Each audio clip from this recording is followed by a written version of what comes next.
ಏನು ನಡೆಸಿಲ್ಲ. ರಸ್ತೆಗಳಿಲ್ಲ. ಜೆಡಿಎಸ್ಗೆ ರಜತ ಮಹೋತ್ಸವ, ಒಂದು ಕಡೆ ಸೆಂಟ್ರಲ್ ನಲ್ಲಿ ಇಂಡಿಯಾ ಅಲಯನ್ಸ್ ಗೆದ್ದಿದೆ. 28ಕ್ಕೆ ತಮ್ಮ ಹೋಪ್ ಯಾವ ತರ ಇದೆ? ಈಗ ಬಿಹಾರದ ಚುನಾವಣೆ ಫಲಿತಾಂಶ NDA ಮಿತ್ರಕೂಟದ ಒಂದು ಶಕ್ತಿ ಪ್ರದರ್ಶನ ಏನಾಗಿದೆ ಅದನ್ನು ಬಿಹಾರದ ಜನತೆ ಇವತ್ತು ಸಂಪೂರ್ಣ ತುಂಬು ಹೃದಯದಿಂದ ಸ್ವಾಗತ ಮಾಡಿದ್ದಾರೆ, ಒಪ್ಕೊಂಡಿದ್ದಾರೆ. ಬಹುಶಃ ಅಂಥ ಒಂದು ಲ್ಯಾಂಡ್ ಸ್ಲೈಡ್ ವಿಕ್ಟ್ರಿ ಯಾರೂ ಕೂಡ ಅಷ್ಟು ದೊಡ್ಡ ಮಟ್ಟದ ಒಂದು ವಿಕ್ಟ್ರಿನ ಯಾರೂ ಕೂಡ ನಿರೀಕ್ಷೆ ಮಾಡಿರಲಿಲ್ಲ. ಆದರೆ ಇವೆಲ್ಲವನ್ನ ನೋಡಿದಾಗ ಕಾಂಗ್ರೆಸ್ನ ಪತನದ ದಿನಗಳು ಬಿಹಾರದ ಚುನಾವಣೆಯ ಫಲಿತಾಂಶದ ಮೂಲಕ ಬಹುಶಃ ನಮ್ಮೆಲ್ಲರಿಗೂ ಕೂಡ ಭಾಳ ಎಳೆಯಾಗಿ ಇವತ್ತು ಬಿಹಾರದ ಜನತೆ ಒಂದು ಸ್ಪಷ್ಟವಾದಂಥ ಒಂದು ಸಂದೇಶ ಕೊಟ್ಟಿದ್ದಾರೆ. ಬಹುಶಃ ಈ ಸಂದೇಶ ಇವತ್ತು ಕಾಂಗ್ರೆಸ್ನ ಹಲವಾರು ದೊಡ್ಡ ದೊಡ್ಡ ನಾಯಕರುಗಳಿಗೆ ಬಹುಶಃ ನಿದ್ದೆಗೆಡಿಸಿರ್ಬೋದು.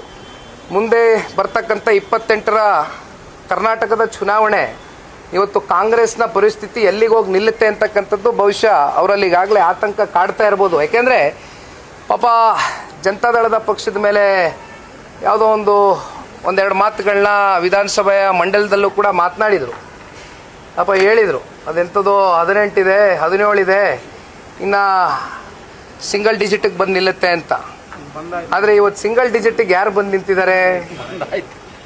ಒಂದು ಕೆಲಸ ಮಾಡೋದು ಒಳ್ಳೆಯದು. ಇವರು ರಾಷ್ಟ್ರೀಯ ಪಕ್ಷ ಅಂತ ಇವತ್ತೇನು ಪಾಪ ಬ್ರ್ಯಾಂಡ್ ಇಟ್ಕೊಂಡಿದಾರಲ್ಲ, ಆ ಬೋರ್ಡ್ ಚೇಂಜ್ ಮಾಡೋದು ಒಳ್ಳೇದು ಮುಂದಕ್ಕೆ. It is not going to be a national party anywhere in the future days. ಅದು ಈ ದೇಶದ ಜನ ತೀರ್ಪು ಕೊಟ್ಟಿದ್ದಾರೆ.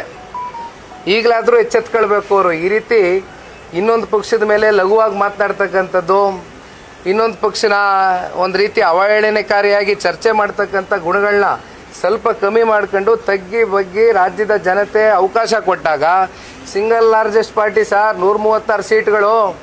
ಪಾಪ ಸನ್ಮಾನ್ಯ ಕುಮಾರಣ್ಣ ಅವ್ರಿಗಿದ್ದಂಥ ಒತ್ತಡಗಳು ಇವ್ರೇನು ಇರಲಿಲ್ಲ, ಇವ್ರಿಗೇನಿಲ್ಲ. ಇವತ್ತು ಅವ್ರ ಪರಿಸ್ಥಿತಿ ಹೆಂಗಿತ್ತು? ಇನ್ನೊಂದು ಪಕ್ಷನ ಕೇಳಬೇಕಾಗಿತ್ತು, ಇನ್ನೊಂದು ಪಕ್ಷದ ನಾಯಕರು ಕೇಳಬೇಕಾಗಿತ್ತು. ಏನಾದರೂ ರುಜುವಾತ್ ಮಾಡೋಕ್ಕಿಂತ ಮುಂಚೆ, ಏನಾದ್ರು ತೀರ್ಮಾನ ತಗೊಳ್ಳೋದಕ್ಕಿಂತ ಮುಂಚೆ ಈ ರಾಜ್ಯದ ಜನತೆ ಪರವಾಗಿ. ಆದರೂ ಅವ್ರು ಕೊಟ್ಟಂಥ ಮಾತುಗಳು ಸಾಕಷ್ಟು ಉಳಿಸ್ಕೊಂಡಿರೋದ್ರಿಂದನೇ ಬಹುಶಃ ಇವತ್ತು ನೀವು ಇಲ್ಲಿ ನಿಂತಿದ್ದೀವಿ.